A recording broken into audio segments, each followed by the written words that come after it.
Good day, everybody. We're coming live to you from the Connect for Climate Facebook page at the Digital Media Zone here at Innovate for Climate Finance and Markets Weeks in Barcelona. Thank you for tuning in and join us in the discussion with hashtag Innovate for Climate.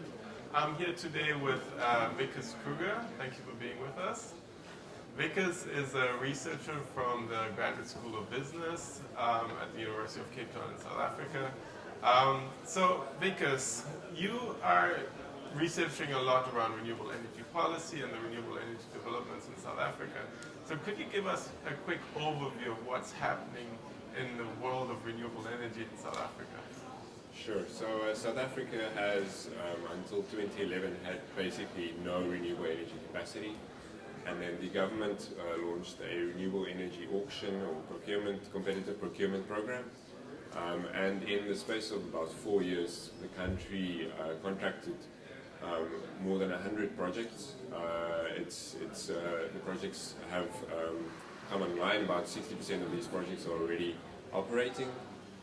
And it's brought more than $20 billion of foreign direct investment into the country. And to understand the significance of this, up until 2011, the entire country was dominated by a coal-heavy integrated utility model. So it's a really groundbreaking program for the country and for the continent of Africa as a whole.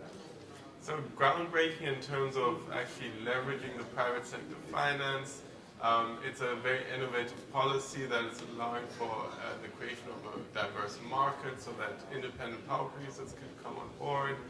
And it's really creating competitiveness in the electricity sector. Yes. So what has been the general perception of this case globally as well as with independent power producers in South Africa? The program is widely viewed as a successful program, both within and outside of South Africa.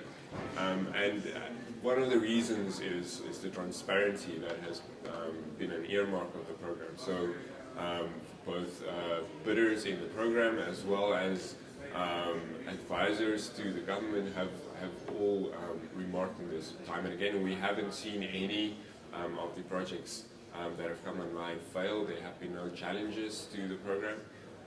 And this has really resulted in price declines of such a nature that they are now, renewable energy is now the cheapest source of power in the country, which is a challenge to both the coal sector and to how our power sector is structured in general. I mean, that's just incredible in itself, that the renewable energies are now the cheapest source of electricity in South Africa. That is a symbol of success. Absolutely.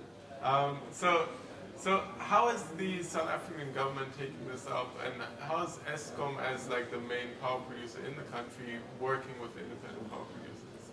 Sure. So up until there have been 5 rounds of procurement, and Eskom is the off-taker of the power. So they buy all the power that is produced by the independent power producers. And up until the 3rd round of procurement, they were happy to sign all of the power purchase agreements. But we have seen a hesitance on the part of Eskom to sign any of the contracts going forward. And the main reason is that this is, in a way, it is challenging the business model, the business logic of the incumbent utility.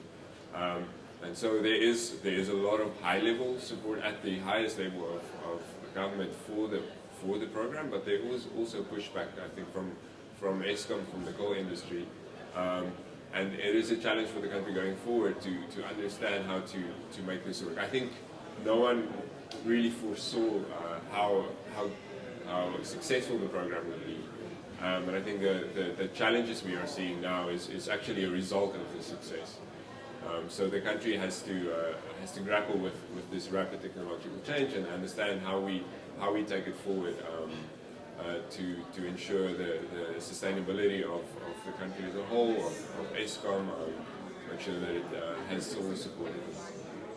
And then finally, could you just explain a little bit more the difference between a competitive procurement process through reverse auction, as opposed to a feed-in tariff, which is more generally known and which was exemplified by Germany in the past? Absolutely, yeah. And feed-in tariffs is a well-known policy mechanism in Africa, and unfortunately it hasn't really delivered any kind of investment.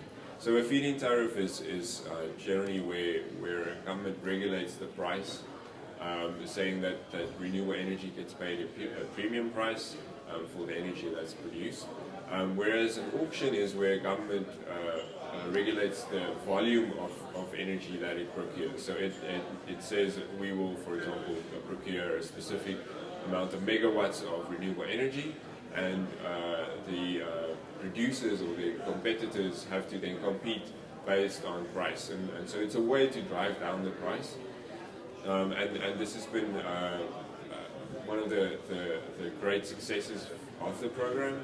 And it's made it affordable for the country to be able to bring renewable energy onto the grid. And we've seen this now spread into the rest of the continent as well, with auctions happening in several African countries with great results.